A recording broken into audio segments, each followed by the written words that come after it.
दृष्टि आईएएस के टुडेज जी के प्रोग्राम में आपका स्वागत है। तो चलिए आज के सेशन की शुरुआत पिछले अभ्यास प्रश्न से करते हैं। आपसे पूछा गया था कि निम्न में से किस देश ने भारत को अगले G7 शिखर सम्मेलन के लिए आमंत्रित किया है? फ्रांस, जर्मनी, संयुक्त राज्य अमेरिका या जापान? अमेरिकी राष्ट्रपति डोनाल्ड ट्रंप ने भारत के प्रधानमंत्री नरेंद्र मोदी को अगले G7 शिखर सम्मेलन के लिए आमंत्रित किया है। राष्ट्रपति ट्रंप ने G7 समूह को पुराना बताते हुए इसके विस्तार की बात कही है। वे इस समूह में भारत सहित अन्य महत्वपूर्ण देशों जैसे रूस, ऑस्ट्रेलिया और दक्षिण कोरिया को सदस्य बनाना चाहते हैं। गौरतलब है कि जून 2020 में होने वाली G7 की बैठक स्थगित कर दी गई है, इसलिए यह प्रस्ताव अगली बैठक के लिए है। भारत ने 2019 में फ्रांस के राष्ट्रपति इमैनुअल मैक्रोन द्वारा आमंत्रित किए जाने के बाद G7 शिखर सम्मेलन में विशेष अतिथि के रूप में भाग लिया था। G7 के वर्तमान सदस्य देशों में Canada, France, Germany, Italy, Japan, United kingdom और संयुक्त राज्य अमेरिका शामिल हैं। तो इस प्रश्न का सही जवाब है ऑप्शन सी यानी संयुक्त राज्य अमेरिका। पहला प्रश्न, विदेशों से भारत लौटने वाले श्रमिकों के कौशल की मैपिंग के लिए सरकार ने स्वदेश पहल की शुरुआत की है। यह पहल किस मिशन के तहत शुरू की गई है? ऑप्शन है अटल innovation mission, Vande Bharat mission, स्वच्छ भारत मिशन या जल जीवन मिशन। विदेशों से भारत लौटने वाले श्रमिकों के कौशल की मैपिंग के लिए सरकार ने वंदे भारत मिशन के तहत स्वदेश पहल की शुरुआत की है। स्वदेश का पूरा नाम skilled workers arrival database for employment support है। इस कार्यक्रम के तहत लौटने वाले नागरिकों को एक स्वदेश कौशल फॉर्म भरना आवश्यक है, जिसके बाद स्वदेश कौशल कार्ड जारी किए जाएंगे। इस पहल का उद्देश्य आने वाले योग्य नागरिकों का कौशल और अनुभव के आधार पर एक डेटाबेस तैयार करना है, जिसका उपयोग भारतीय और विदेशी कंपनियों की मांग को पूरा करने के लिए किया जाएगा। तो इस प्रश्न का सही जवाब है ऑप्शन बी यानी वंदे भारत मिशन। दूसरा प्रश्न, केंद्र सरकार ने हाल ही में कोलकाता बंदरगाह का नाम बदलने को मंजूरी दे दी है। इसका नाम बदलकर क्या किया जाएगा? ऑप्शन है अटल बंदरगाह, श्यामा प्रसाद मुखर्जी बंदरगाह, नेताजी सुभाष बंदरगाह या सरदार पटेल बंदरगाह। प्रधानमंत्री की अध्यक्षता में केंद्रीय मंत्रिमंडल ने कोलकाता बंदरगाह का नाम बदलकर श्यामा प्रसाद मुखर्जी बंदरगाह करने की स्वीकृति दे दी है। कोलकाता बंदरगाह ट्रस्ट के न्यासी बोर्ड ने भी इसका नाम बदलने का प्रस्ताव पारित कर दिया है। कोलकाता बंदरगाह देश का पहला प्रमुख बंदरगाह होने के साथ साथ देश का एकमात्र नदी बंदरगाह भी है। कोलकाता बंदरगाह द इंडियन पोर्ट्स एक्ट 1908 की पहली अनुसूची में शामिल है और इसका प्रशासन मेजर पोर्ट ट्रस्ट एक्ट 1963 के अंतर्गत किया जाता है। गौरतलब है कि श्यामा प्रसाद मुखर्जी एक प्रख्यात न्यायविद, शिक्षाविद, विचारक और जनता के नेता के रूप में जाने जाते हैं। तो इस प्रश्न का सही जवाब है ऑप्शन बी यानी श्यामा प्रसाद मुखर्जी बंदरगाह। तीसरा प्रश्न, international day of innocent children victims of aggression कब मनाया जाता है? ऑप्शन है 2 जून, 3 जून, 4 जून या 6 जुलाई। 4 जून को international day of innocent children victims of aggression मनाया जाता है। इस दिवस को मनाने का उद्देश्य दुनिया भर के उन बच्चों की पीड़ा को समझना है जो शारीरिक, मानसिक और भावनात्मक शोषण का शिकार हैं। संयुक्त राष्ट्र महासभा ने 1982 में अपने विशेष सत्र के दौरान इस दिवस को मनाने की घोषणा की थी। यह दिवस बच्चों के अधिकारों की रक्षा के लिए संयुक्त राष्ट्र की प्रतिबद्धता की पुष्टि करता है। तो इस प्रश्न का सही जवाब है ऑप्शन सी यानी 4 जून। चौथा प्रश्न, हाल ही में बिमल जुल्का समिति ने केंद्र सरकार को अपनी रिपोर्ट सौंपी है। यह रिपोर्ट किस क्षेत्र की समीक्षा से संबंधित है? ऑप्शन है फिल्म मीडिया, भारत चीन सीमा विवाद, रक्षा समझौते या अंतरिक्ष प्रक्षेपण। सूचना एवं प्रसारण मंत्रालय के अंतर्गत आने वाली फिल्म मीडिया इकाइयों को तर्कसंगत बनाने, बंद करने, विलय करने तथा मंत्रालय के अंतर्गत स्वायत्त निकायों की समीक्षा पर गठित विशेषज्ञ समितियों ने अपनी रिपोर्ट सौंप दी है। इन समितियों का गठन श्री बिमल जुल्का की अध्यक्षता में किया गया था। रिपोर्ट में राष्ट्रीय फिल्म विकास निगम, films division, children's film society of India, Satyajit Ray film and television institute, film महोत्सव निदेशालय और भारत के राष्ट्रीय फिल्म अभिलेखागार आदि के विकास के लिए विशिष्ट रोड मैप की सिफारिश की गई है। तो इस प्रश्न का सही जवाब है ऑप्शन ए यानी फिल्म मीडिया। पांचवा प्रश्न, ग्लोबल इकोनॉमिक प्रॉस्पेक्ट्स रिपोर्ट कौन जारी करता है? वर्ल्ड बैंक, IMF, OECD या NITI Aayog? Global economic prospects report world bank द्वारा जारी की जाती है। हाल ही में वर्ल्ड बैंक ने आंशिक रूप से ग्लोबल इकोनॉमिक प्रॉस्पेक्ट्स रिपोर्ट जारी की है। इस रिपोर्ट में कहा गया है कि देशों को कोविड-19 स्वास्थ्य संकट से उबरने के लिए रिकवरी प्रक्रिया को तेज करने संबंधी कदम उठाने चाहिए। वर्ल्ड बैंक ने देशों को अल्पकालिक उपाय अपनाने के अलावा ऐसी व्यापक नीतियों पर ध्यान केंद्रित करने की सलाह दी है जो दीर्घकालिक विकास को बढ़ावा देती हों और जिनसे शासन और व्यावसायिक वातावरण में सुधार हो सके।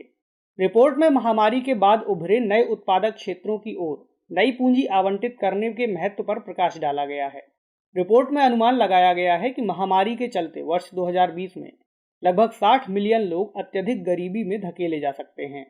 तो इस प्रश्न का सही जवाब है ऑप्शन ए यानी वर्ल्ड बैंक।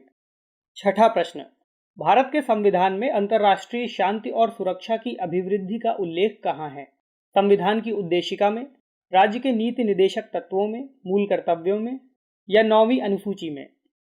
भारतीय संविधान के नीति निदेशक तत्वों के अनुच्छेद 51 में अंतर्राष्ट्रीय शांति एवं सुरक्षा की अभिवृद्धि राष्ट्रों के बीच न्याय संगत व सम्मानपूर्वक संबंधों तथा अंतर्राष्ट्रीय विवादों को मध्यस्थता से निपटाने के लिए प्रोत्साहन देने का प्रयास करने का जिक्र है। नागरिकों के मूल कर्तव्यों में विस्तारित अर्थ में वैज्ञानिक दृष्टिकोण, मानववाद और ज्ञानार्जन तथा सुधार की भावना का विकास करने की बात कही गई है, न कि अंतर्राष्ट्रीय शांति एवं सुरक्षा की अभिवृद्धि की। 1951 में केंद्र सरकार ने संविधान में संशोधन करके 9वीं अनुसूची का प्रावधान किया था ताकि उसके द्वारा किए जाने वाले भूमि सुधारों को अदालत में चुनौती न दी जा सके। सामान्य स्थितियों में इस अनुसूची में शामिल कानूनों की न्यायिक समीक्षा नहीं की जा सकती, किंतु 2007 के सुप्रीम कोर्ट के फैसले के अनुसार 9वीं अनुसूची में शामिल किसी भी कानून को इस आधार पर चुनौती दी जा सकती है कि वह मौलिक अधिकारों का उल्लंघन करता है। तो इस प्रश्न का सही जवाब है ऑप्शन बी यानी राज्य के नीति निदेशक तत्वों में। सातवां प्रश्न, निम्नलिखित कथनों पर विचार कीजिए। मूल संविधान में मूल कर्तव्यों की संख्या 10 थी। 42वें संविधान संशोधन अधिनियम 1976 के द्वारा 11वें मूल कर्तव्य को जोड़ा गया। उपरोक्त कथनों में से कौन सा या से कथन सही है या है? केवल एक, केवल दो, एक और दो, दोनों, ना तो एक और ना ही दो। भारतीय संविधान में मूल कर्तव्य शुरुआत से ही शामिल नहीं थे। 1975 में जब आपातकाल की घोषणा की गई थी, तब सरदार स्वर्ण सिंह के नेतृत्व में संविधान में उपयुक्त संशोधन सुझाने के लिए एक समिति का गठन किया गया। इस समिति की अनुशंसाओं के आधार पर 42वें संविधान संशोधन अधिनियम 1976 के द्वारा संविधान में भाग 4 का अंतः स्थापित किया गया और उसके भीतर अनुच्छेद 51 का को रखते हुए 10 मूल कर्तव्यों की सूची प्रस्तुत की गई। 86वें संविधान संशोधन अधिनियम 2002 के माध्यम से एक और मूल कर्तव्य जोड़ा गया जो अनुच्छेद 21 का में दिए गए प्राथमिक शिक्षा के अधिकार से सुसंगत था। संविधान में 86वें संविधान संशोधन के तहत 11वें मूल कर्तव्य द्वारा 6 से 14 वर्ष की आयु के बच्चों के माता पिता या संरक्षकों पर यह कर्तव्य आरोपित किया गया कि वे स्वयं पर आश्रित बच्चों को शिक्षा प्राप्त करने का अवसर प्रदान करेंगे। तो इस प्रश्न का सही जवाब है ऑप्शन डी, ना तो एक और ना ही दो। आठवां प्रश्न, निम्नलिखित कथनों में से कौन सा या से कथन मूल कर्तव्यों को लेकर सही है या है? भूतपूर्व सोवियत संघ से प्रभावित होकर भारत ने मूल अधिकार के साथ ही मूल कर्तव्य को भी मूल संविधान में स्थान दिया। स्वर्ण सिंह समिति की सिफारिश पर भारतीय संविधान में मूल कर्तव्य को सम्मिलित किया गया। ऊट हैं केवल एक, केवल दो, एक और दो, दोनों, ना तो एक और ना ही दो। सामान्यतः विश्व के किसी भी लोकतांत्रिक देश के संविधान में नागरिकों के कर्तव्यों का उल्लेख नहीं किया गया है। सभी में सिर्फ मूल अधिकारों की घोषणा की गई है। अमेरिका का संविधान इसका उदाहरण है, जिसमें मूल अधिकार तो हैं लेकिन कर्तव्य नहीं।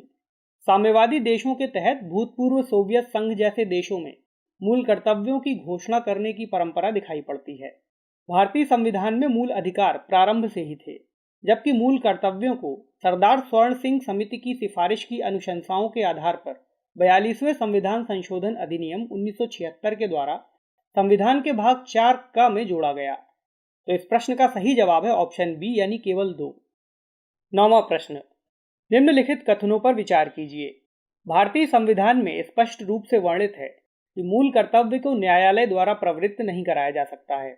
अनुच्छेद 37 में नीति निदेशक तत्वों के अप्रवर्तनीय होने का स्पष्ट उल्लेख है।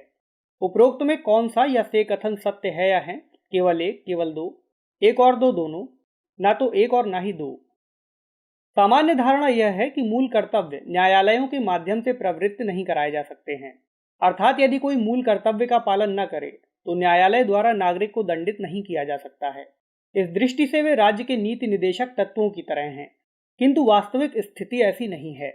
यदि अनुच्छेद 37 तथा अनुच्छेद 51 का में तुलना करें तो साफ दिखाई देता है कि जहां अनुच्छेद 37 में नीति निर्देशक तत्वों के अप्रवर्तनीय होने की बात साफ तौर पर कही गई है, वहीं अनुच्छेद 51 का में ऐसी कोई बात वर्णित नहीं है।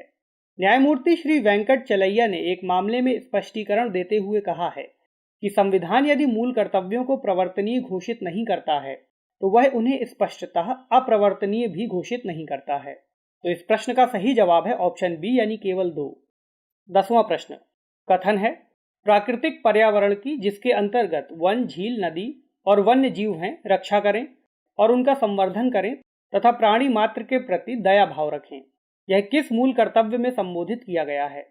ऑप्शन है अनुच्छेद 51 का ख, अनुच्छेद 51 का ग, अनुच्छेद 51 का घ, अनुच्छेद 51 का छ। भारतीय संविधान के भाग 4 का तथा अनुच्छेद 51 का के अनुसार भारत के प्रत्येक नागरिक के लिए कुल 11 मूल कर्तव्य हैं। इनमें से कुछ प्रमुख मूल कर्तव्य निम्नलिखित हैं। अनुच्छेद 51 का ख, इसके अनुसार स्वतंत्रता के लिए हमारे राष्ट्रीय आंदोलन को प्रेरित करने वाले उच्च आदर्शों को हृदय में संजोए रखें और उनका पालन करें शामिल है। अनुच्छेद 51 का ग, भारत की प्रभुता, एकता और अखंडता की रक्षा करें और उसे अक्षुण्ण रखें। अनुच्छेद 51 का घ, देश की रक्षा करें और आह्वान किए जाने पर राष्ट्र की सेवा करें। अनुच्छेद 51 का छ, प्राकृतिक पर्यावरण की जिसके अंतर्गत वन, झील, नदी और वन्य जीव हैं रक्षा करें और उनका संवर्धन करें तथा प्राणी मात्र के प्रति दया भाव रखें। तो इस प्रश्न का सही जवाब है ऑप्शन डी यानी 51 का छ में यह कथन वर्णित है। तो चलिए आज का अभ्यास प्रश्न देखते हैं। भारत ने पहली बार किस देश के साथ वर्चुअल द्विपक्षीय शिखर सम्मेलन का आयोजन किया है?